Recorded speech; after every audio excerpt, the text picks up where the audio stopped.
The new Specialized Crux is here, and in this video I am going to tell you everything that you need to know about this new gravel race bike and how it rides. So let's get straight into it. So the most obvious change for the Crux 5 compared to the previous generation is, of course, that it has had an aero makeover. Now the classically styled round tube design is gone, and the new Crux instead looks more like a tarmac SL7 with massive tyres. And to put a number on it, Specialized says that the new Crux is 15.2 watts more aerodynamic than the previous version at 45 kilometers per hour with a full body mannequin with moving legs. It is interesting though, because this isn't a gravel Venge. Unlike all of the super aero gravel bikes that we've seen leaked or launch in the past month or so, the new Crux is a proper all-rounder race bike, and Specialized was very clear that aero isn't everything here. With that in mind, the new S-Works Crux has a claimed frame weight of just 789 grams with stock builds including the new revamped aero wheels and the integrated cockpit starting from just 7.2 kilos. That is up 64 grams versus the previous S-Works frame, but obviously given the move away from round tubes to an aero-optimised design, that is still impressively light. It's also had a significant bump in tyre clearance, up to 55mm with room to spare and some small tweaks to its geometry that I'll talk about later. So what's going on? Why has Specialized made a lightweight aero all-rounder when so many other brands seem to be absolutely convinced that simply making the most aerodynamic gravel bike possible is the way that they will win bike races in the next few years? The answer has to do with Specialized race simulation tools and the telemetry data that it's been gathering from races like Unbound over the last few years. Specialized's conclusion is that because gravel racing is slower than road racing and the rolling resistance is so much higher, there is a different tipping point for how many aero features and therefore weight that you can add to a gravel bike before the benefits don't actually make it faster in the real world. So you'll notice therefore that the Crux isn't simply a tarmac with bigger tyre clearances. Most of the tube shape's actually unique to this bike and the conditions that Specialized has designed it for. The term that Specialized has coined for this is time to finish, which basically means what it says. They simulate the race, the rider, the conditions, the equipment, so on, and they build the bike to give what they think will be the fastest finishing time. And according to their modelling, if Sofia Gomez Vichafanye had raced the new Crux instead of the old one at last year's Unbound, she would have finished 9 minutes and 58 seconds faster, potentially moving her up from 3rd to 2nd place. Now of course, that's only if everything else stayed the same and every other racer was on their old bikes with the same tactics and so on. But it does illustrate why Specialized has gone down this route with its design, because what they're basically saying is that this is the fastest way to build a gravel race bike for the real world based on telemetry data from races and its resultant race simulations, rather than simply trying to make a bike that's the most aerodynamic in the wind tunnel or simply the lightest on the scales. Alright, so that's all the theory, but how does it actually ride? In short, it's great. Now I tested the new $10,500 or £8,500 S-level Crux with Specialized second tier FAT 10R carbon frame set. This model basically replaces the old Pro model, albeit with a flagship group set and a bit of a bump in price.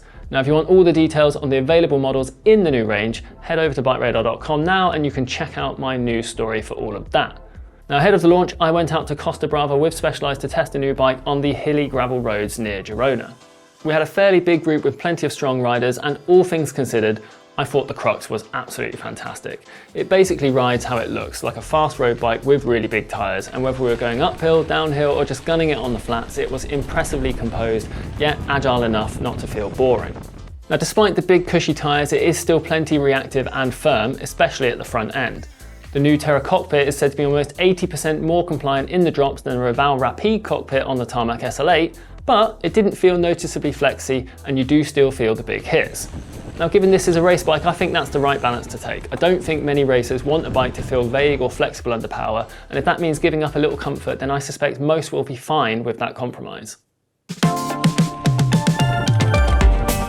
I haven't ridden the old Crux and I know a lot of people love that bike, but Specialized has tweaked the geometry slightly for this new generation, making the frame reach longer across the size range so that it can be paired with a slightly shorter stem than before, and making the head tube angle half a degree slacker to slow down the high-speed handling slightly. The seat tube angle has also been steepened by half a degree to put the rider more forward over the bottom bracket and help eke out a little bit of extra tyre clearance at the rear, and the bottom bracket height has also been adjusted down to account for those larger tyres. Now we only did 70 or so kilometres, or around 3 hours on the Crux with around 1,000 metres of elevation gain, but I did finish the ride feeling really impressed. I think it's a really well thought out bike, and it didn't feel like it had any obvious weaknesses. No bike is 100% perfect, of course, and being really critical, then I would call out the Specialized Tracer tyres, which were kind of fine, but they didn't have quite as much grip as I'd hoped for from a mixed terrain gravel tyre on steep, dusty descents. Myself and a few other journalists on the ride did have a few sketchy moments losing traction under braking on some of the descents, which obviously meant we had to be mindful of how fast we were approaching the corners. And if you believe the data from places like bicyclerollingresistance.com, the Tracers also give up a few watts of rolling resistance compared to similar options like the Shorby G1R Pro, and even comes out a little slower than proper XC tyres like the Conti Dove Natal, Shorby Thunderbird, or even the Rick XC. Tyres though, it's fair to say, are an easy swap, and I'm sure everyone has their favourites, so it probably wouldn't be a deal breaker for me.